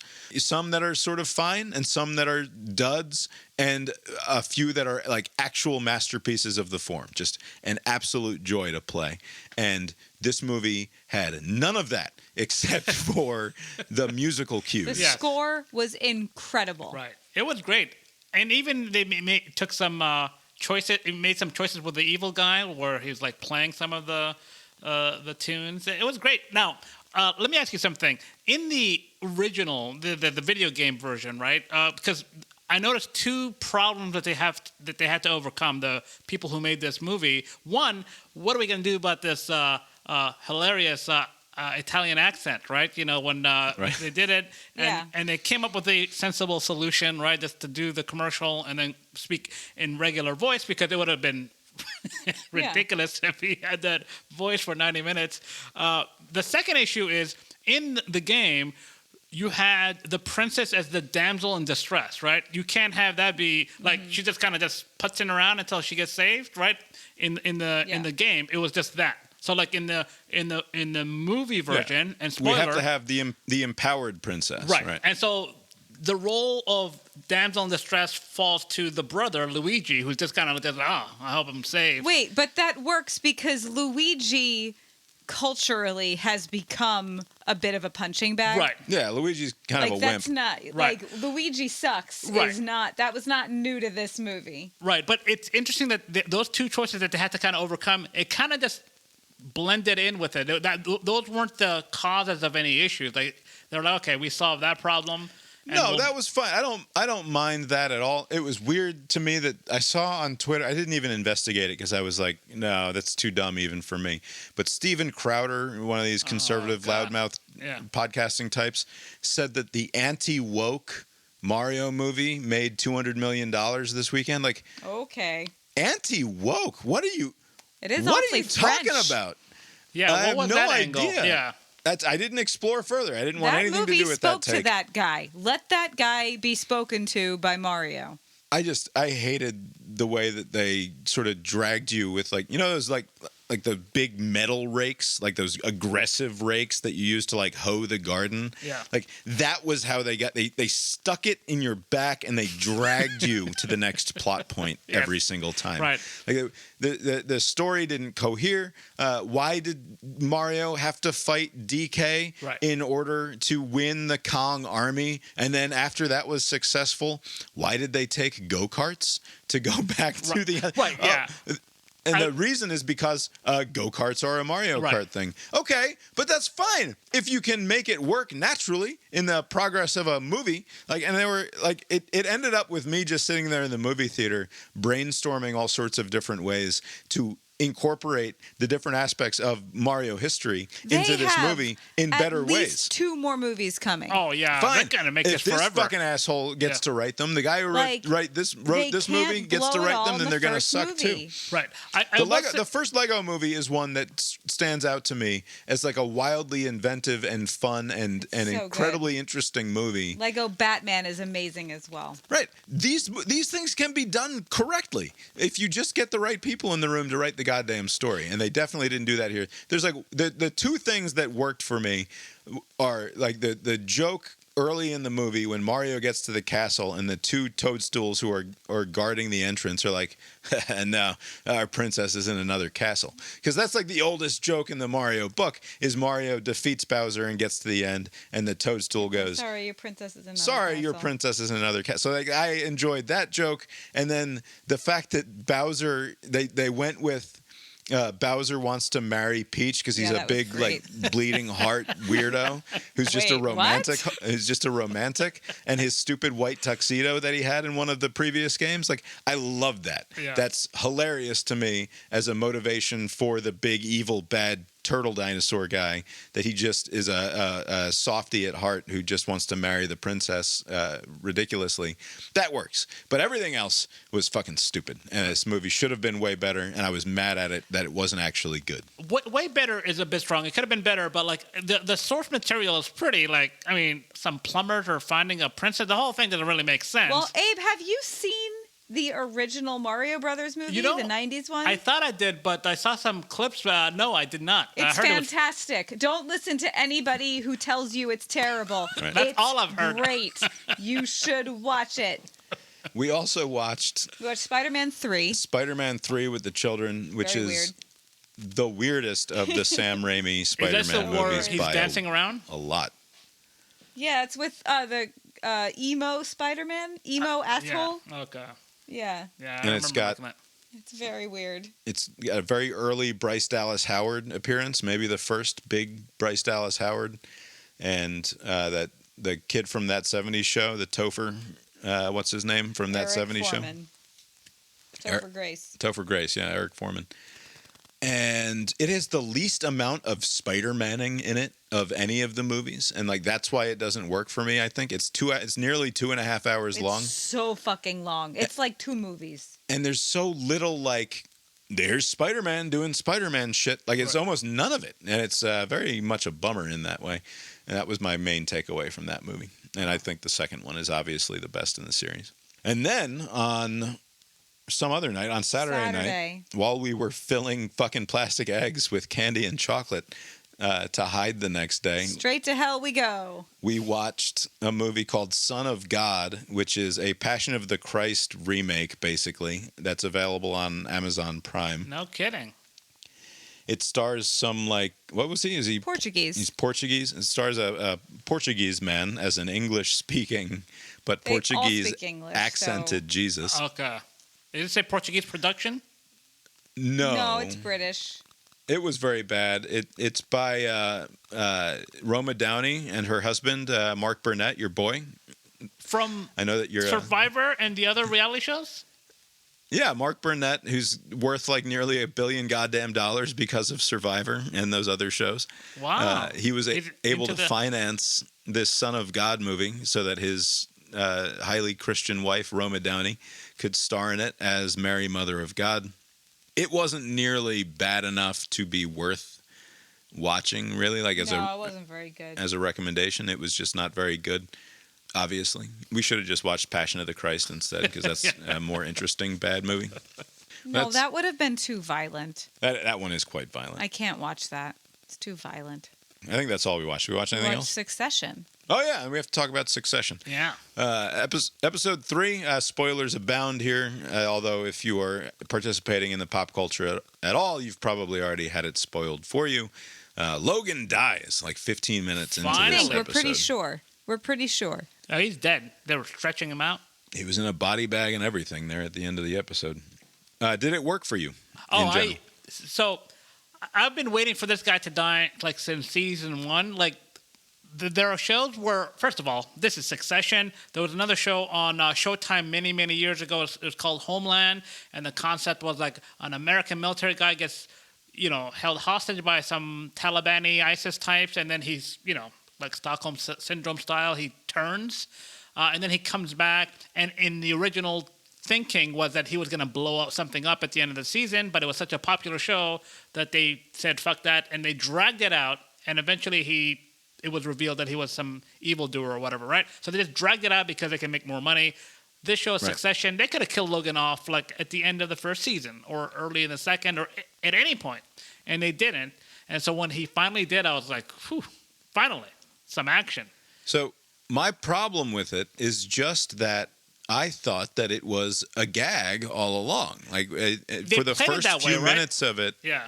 Right. Mm-hmm. So because they made the decision not, and I think that this was an artistic decision, that they didn't want to show the moment of Logan's death because the idea is that he died alone with his family separate from him, and we're getting sort of the kid's eye view of this whole thing. So we're not even getting Tom's perspective, Tom being the guy on the phone who's telling the kids what's going on.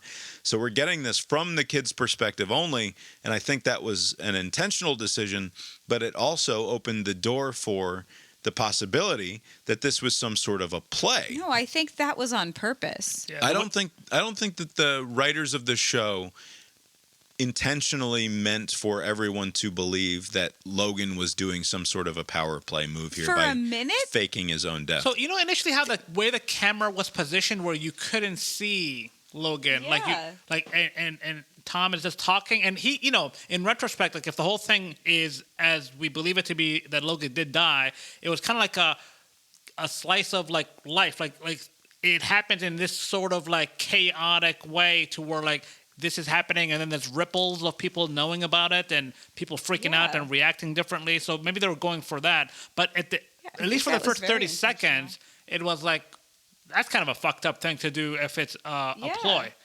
And then the further along it goes, it's like, oh, actually, this is happening. And, the way that they set it up where there was a big wedding for the Coneheads, Connor, and he was getting married. The whole family was there. And this guy dies on the shitter on a plane going away from the wedding after he tells his oldest son that nobody seems to respect that, oh, I'm going to make a pit stop there. And he finds out, while also finding out his dad is dead, that he was actually going as far away from you as possible, and so that was which, by the way, it was not necessary, not a necessary dig at Connor. They didn't have to tell him that he was on his way to Sweden. They could have just said he died in the plane on his way here or whatever, right? Earlier they resolved themselves to tell him that he wasn't showing up. So maybe they're like, two birds, one stone, in that moment. But the whole thing kind of. I mean, he could have died. I mean, it would have been horrible for the wedding, but he could have died surrounded by family, and instead he's dead somewhere else. Yeah. Do you think he would have died surrounded by family, or do you think that it's plausible to read his death as a reaction to the stress of having to fly out to Sweden and try to seal this deal up? Like, did the kids kill him, in other words, is my question. I mean, the way that the episode began, they kind of did like a bit of a cold open before they went into the intro, right? And him like being like, let's fucking do this as he's getting in on the plane, right? So it didn't seem like he was kind of worried about whatever. A couple episodes ago where he was talking up his like help about how close they were to each other or whatever, like you're my buddy, my pal or whatever, and he was talking about like what happens to you after you die. He was a bit gloom then, but it didn't seem like he was that heading towards Sweden or wherever he was going. A great touch of character work by the body man who was opposite Logan in the scene that you just described. Yeah. I'm not sure the guy had a line in this episode, but as Logan's like personal security guard, there's a shot of him standing outside on the tarmac of the limo that he was about to get in and just looking lost. Yeah. Like just kind of like looking around, like unsure what to do next. Like a terrific shot. It's a very, very well done show. Obviously, I enjoyed all of the performances. They were all very good. The Culkin kid especially, and Jeremy Strong is, for all of his intensely overdetermined feelings about being an actor, actually delivers in this episode and generally in this show. Yeah. He's very, very good, and he's very good at the sort of subtle little face movements that make television and film acting different from stage acting, right? Like the emotions that he's able to convey in very subtle changes of what he's doing with his stupid eyes and face. They communicate great big piles of emotion and information, and it's fun to watch.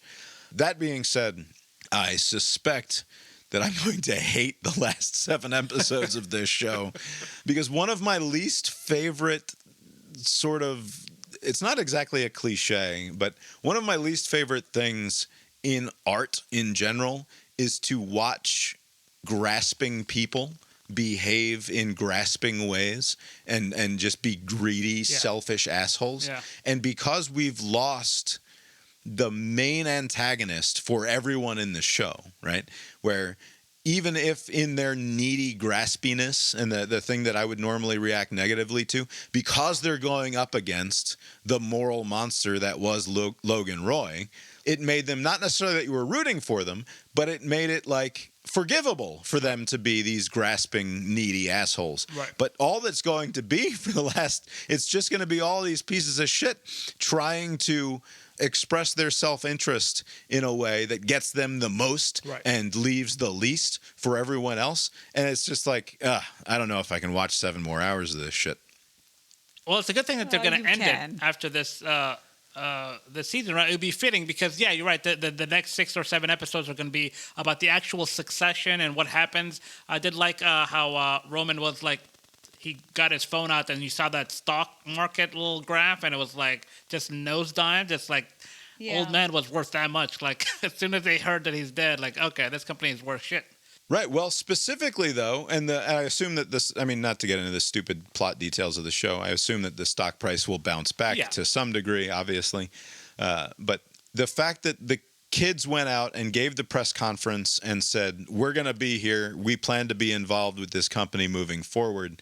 Like, is that inch of falling, that plummeting stock price, is that a result of Logan's death, or is that a result of the market not being convinced that these 3 idiots are the correct people to shepherd the company into the future, and that the people on the plane were actually right to say, we should mention the fact that these people who've been with Logan in a professional capacity for the last 40 years are still here to make sure that everything, that the ship is steadied, right? Like, right. Yeah, to that's some true. extent, I think that stock price drop is representative of the public distrust of these 3 fucking idiot Nepo babies.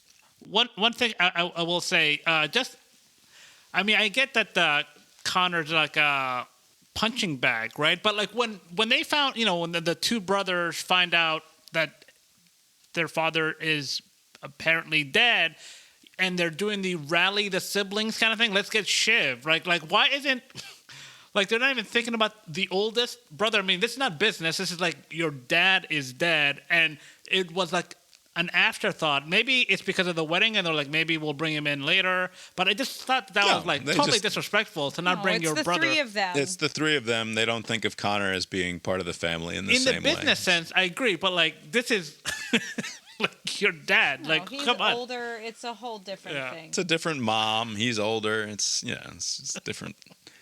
We also watched that documentary about Infinity. Oh, yeah. There was something on Netflix called... Bunch of bullshitters bullshitting. You can just say stuff. Yes. That's where we You are. can just say stuff. What's it called? Hey, if you have an apple in a box and you seal it off, it'll eventually turn into literally everything, given infinity. Fuck off. You don't know anything. It was called A Trip to Infinity. Okay. It was nice. It was nice. I was very tired. I like a documentary just like feeding me information and asking nothing from me. That's what I like about them. That's why fiction is hard. Yeah. Because they can't seem to just tell me what they want to tell me. Right. They have to make up some story about it. Yeah. But like documentary, it's like, here's what I want you to know. And they say it. Right. And sometimes they're just full of shit. Yeah. Yeah, sure. But I think nice. it's absolutely worth if you want to like take an edible and hang out and watch. It's not how I am It's not how I ingested the show, but I imagine it's how a lot of folks would It pairs well. enjoy it. Yeah. It gets into some heady sort of philosophical stuff and mathematical stuff, but it's an enjoyable It was good. Evening Is it to hosted spend, by somebody, or is it like just voiceover? Bunch of Not really, bunch it's of just talking PhDs. heads. Okay. Bunch of people who think they know. They don't think they know. They are so sure of things. Yeah. They just know. It did make me think a little bit about the AI chatbot things, As usual. just to the extent that. Your boyfriend. So what Lori is describing is if you put an apple in a box and it's a box that no matter can go in or out of, and then you just have infinite time elapse, then the molecules of the apple will transform into every possible state that those molecules could be in.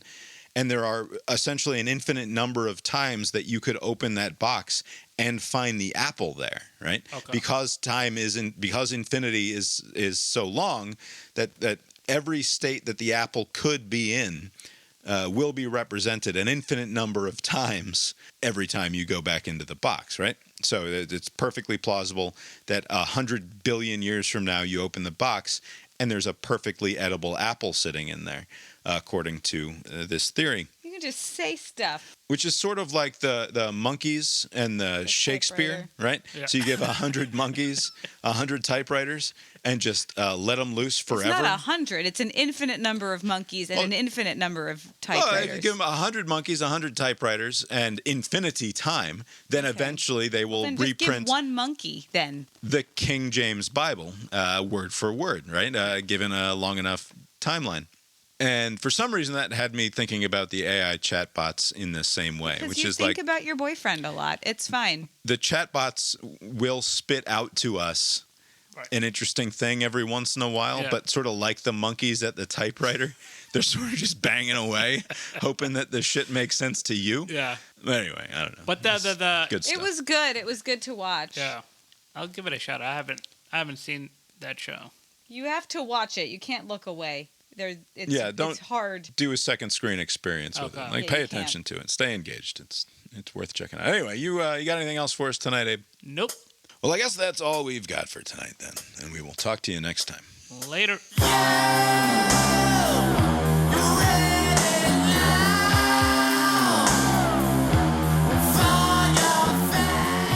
Also, did you guys watch Super Mario with the Yoshi-less? Okay. It's gonna make some money. It's a It's real gonna pile make of shit. $1 billion. Yeah. Yeah, but it's The more I thought about that movie, the more I didn't care for it at Of all. course you didn't. right. But that explains the low ratings by the critics, because like if you have to sit down and write about it, no bueno, right? But if you just as an experience, you know the song, you know the stupid little music that they play, and The you know, music the kids was in the theater. fantastic. Let's Yeah, just talk about sure. this and this alone. Yeah. See But yeah, if you about write that. it down, you're like, wait a minute. It was mostly dog shit. Especially the Even- bullshit official story of this dinosaur nonsense that I have to now. Even as it's happening, though, like as they're like dragging you by the collar from like plot point A to plot point B, it's like this is what these people can't. Like you had $100 million to spend on this movie, and this is the story you decide you're gonna tell.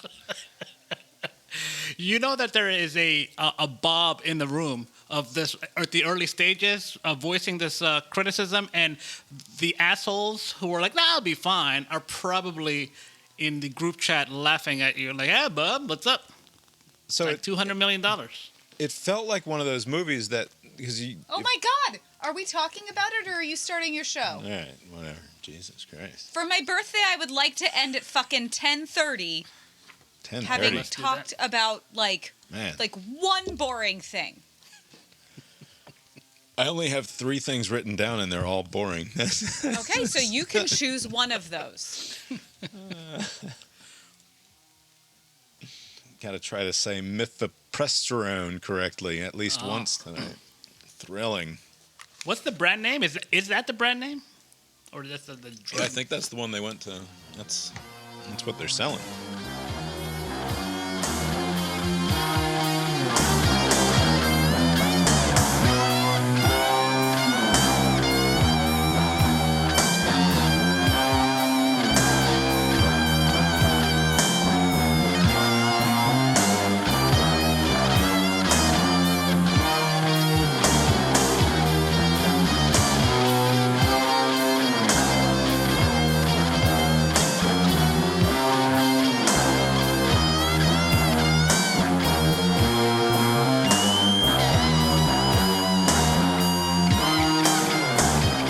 not Nazi stupid, though, you can admit, right? They're not that stupid. No, they're probably not as bad as the Nazis. I'll give you that.